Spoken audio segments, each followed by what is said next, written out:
So yesterday, as you all know, we were informed that for the third time this season, a Bulls game has been postponed, and actually the second game against the Raptors. The first time it was due to the Bulls not having enough players available due to the health and safety protocol, and for the game yesterday, it was because of the Raptors not having enough players also available due to the health and safety protocol. They had 8 players in the protocol in total. Now, if you're following me on Twitter, I tweeted shortly after this announcement came out that as much as I want to see the Bulls play, I'm okay with this postponement because it gives the guys who are currently under protocol more time to rest and to be cleared to play. Not only that, but it gives guys like Derrick Jones Jr. and Alex Caruso more time to recover from their own injuries. We did just learn that Alex Caruso is going to be out for at least 7 to 10 days and will be reevaluated at that time. It gives them more time to recover when they hopefully won't have to miss as many games. And with the Bulls' next game not until Sunday against the Pacers, this is a good amount of time off, which is a positive thing given the current outbreak that is going on throughout the league. But what I actually want to talk about in today's video is really the issue of this COVID outbreak more broadly across the league, not just as it pertains to the Bulls. Is this good for the league to continue to play through it? Should they postpone or pause the league for a couple of weeks? And what are the ramifications of each scenario? So what's going on, everyone? You were listening to Bulls Central here. Hope you're all doing well. So I've already said this a couple times on the channel. I'm going to try my best not to make this a political matter, but I know topics like this can be very politically charged, and the purpose of this video is really more so to highlight the current situation that the NBA faces, what are the potential options and the outcomes that could come from it, and I'll give my own perspective on the matter. So please, again, be respectful in the comments towards one another.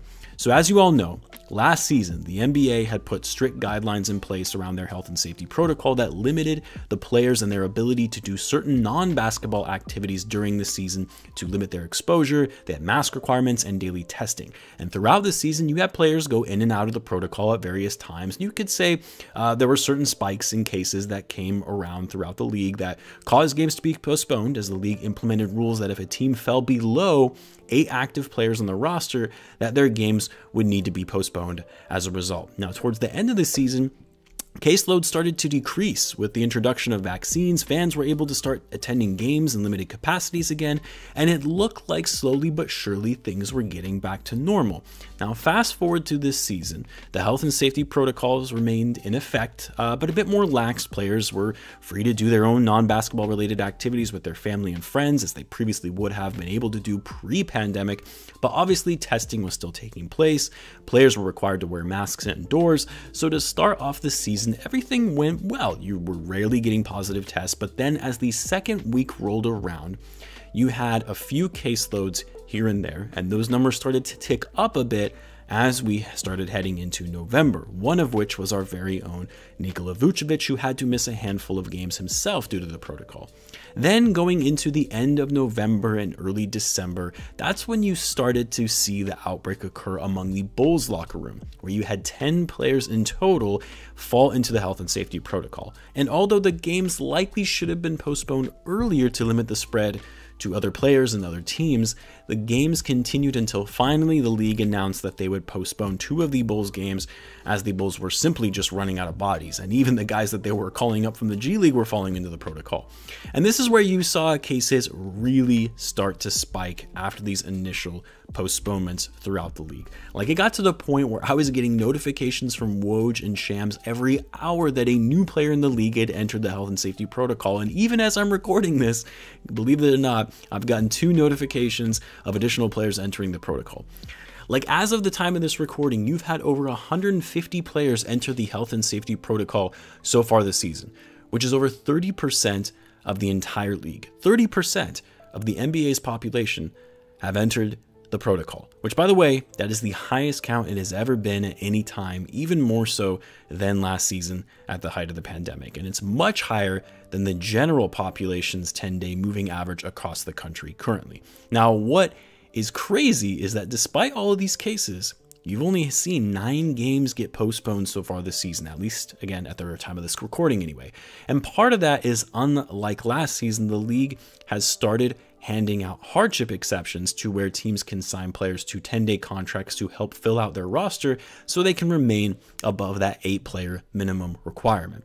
Now, if you saw the interview the other day with Adam Silver, the NBA's commissioner, he addressed this issue around the current outbreak that is spreading across the league. And when he was asked about pausing the season, he stated that the league is looking at all options, but they are finding it hard to justify why they should do so. He then added, because the spread of the virus is really hard to contain, that we're simply going to have to learn to live with this. And I'm paraphrasing, of course. You can obviously watch the interview to see what he said directly. So based on this communication coming from Silver, it doesn't appear that the league has any intention in putting the season on pause, regardless of how many players enter the health and safety protocol. So the league has a few options here. Right? They could either obviously continue what they're doing now, maintain the current safety measures in place, test players frequently, maintain their current protocols, and hand out hardship exceptions so that teams can have enough players to play without postponing any games. Another option, which it's been reported to have been discussed, is changing the current protocol rules where asymptomatic players can have a shorter window than the current 10-day isolation period when a player enters the protocol. In other words, a player could come back sooner even if they are still testing positive, as long as they don't have any symptoms. Or another option is to simply put the season on hold for 2 weeks, have the players isolate to reduce the current spread around the league, have the players currently in protocol be cleared. 2 weeks allows for the virus incubation period to pass, and then start the season back up again. Yes, you're likely still going to have cases here and there even after that as the season goes on, but at least you would limit the current outbreak, and teams' records and standings aren't going to be impacted as a result because they are without so many players. So those are the options that the league has at their disposal. Now, for me personally, here's what I take issue with Adam Silver's comments, in that they're having a hard time finding the logic in putting the season on hold for a couple weeks. Because look, I get that the NBA is a business. I get that their goal and objective is to make money like any other business, and you have to do what's best to ensure you're not losing money. I also understand that pausing games for 2 weeks would be a logistical nightmare for the league in terms of having to reschedule games at a later time, refunding fans and tickets that were purchased for games during that time period. They would likely need to extend the playoff window into late June. You're going to have to furlough certain staff members. You have to figure out how to compensate losses for TV deals and ad revenue, all of that stuff.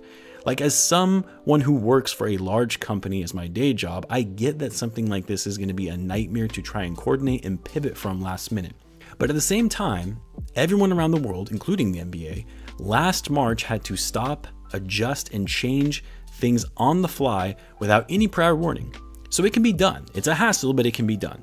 So anyway, as I was saying, I get all of this. I get all the challenges that come with putting the season on pause for a couple weeks. But what I take issue with as it relates to finding the logic behind pausing the season, as Adam Silver puts it, is how about the fact that the product of basketball isn't the same when your goal is to keep the season going at all costs without postponing games, and having G Leaguers and even formerly retired players getting rotational or starter minutes in an NBA game. Like Joe Johnson got minutes last night for the Boston Celtics. Who ever thought that was going to happen? I mean, the quality of basketball is just not the same, and as fans, it's not as exciting to watch, and you risk hurting your ratings even more when you have non-professional basketball players playing in a professional league.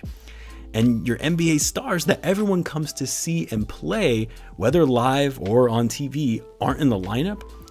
Again, guys like Joe Johnson, who haven't been in an NBA game in years, being called in to play minutes for teams. Guys who were 12th men, who were riding the end of the bench, are now getting starter minutes because that's what it's come down to with how many players have entered the protocol. So I get that the league doesn't want to pause the season or minimize game postponements at all costs because revenue rules all, but at the same time, a product of basketball is not the same right now, which means people aren't going to be as likely to watch the games because the players they come to see aren't available. Not only that, but because the games are still being played and certain teams are at a disadvantage depending on how many players they have out, that impacts their long-term standings and playoff seeding outcome, or even potentially missing the playoffs as a result, which in turn for the league means you lose money as a result. Now, at the same time, I also get the argument that, look, no matter what you do, guys are going to enter the protocol. And while one team might be at a disadvantage for a certain week with players being out, they might be at an advantage another week if their players are available, but the opposing team is shorthanded. Kind of how it is for the Bulls right now, when they were losing all of these players and having to play extremely shorthanded for a period of time. And now they're getting guys back. They're going against teams that are now getting hit hard with COVID. And the Bulls are basically able to rout a team filled with G Leaguers. But again, does that make for exciting basketball? It's like watching varsity go against JV. That doesn't make for entertaining basketball at all. And the product of the league is cheapened as a result. Like, no team should have to look back at the end of the season and say, well, if only we didn't have to play shorthanded for those few weeks back in December, we would have finished as a top 5 seed. But because we lost 6 or 7 games or more that could have been wins, we're now looking at missing the playoffs, which isn't that outlandish to say because some of the races in each conference are incredibly tight, and that was also the case last season.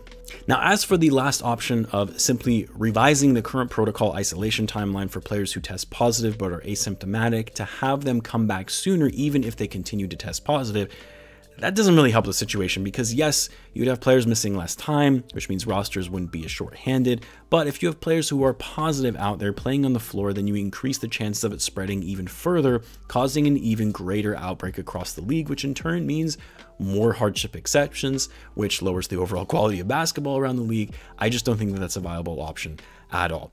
Now, if I had to predict what the NBA is going to do about this current outbreak of players testing positive, honestly, it's probably nothing. Just maintaining what they're currently doing, testing, isolating those who fall into the protocol, and allowing hardship exceptions so teams can maintain the minimum 8-player requirement. That way games can continue, and probably just hope that this whole thing passes. In my opinion, I think it's a mistake and it will have ramifications on the long-term outcome of the season because at a rate at which it is spreading across the league right now with no slowing down in overall caseloads, you're likely going to see teams still dealing with this for weeks to come. But I would love to hear what you guys think though. What do you think the NBA is going to do with the increasing numbers of players entering the protocol? What do you think they should do? Let me know in the comments. I'll likely be taking the next couple of days off for the holiday to spend time with my family. I hope you guys do as well. Happy holidays to you and yours. I can't say enough how much I appreciate you guys for tuning into the channel. And as always, guys, be sure to subscribe if you're a Bulls fan, as I do post daily Bulls content. Thanks again for tuning in, guys, and I will catch you in the next one.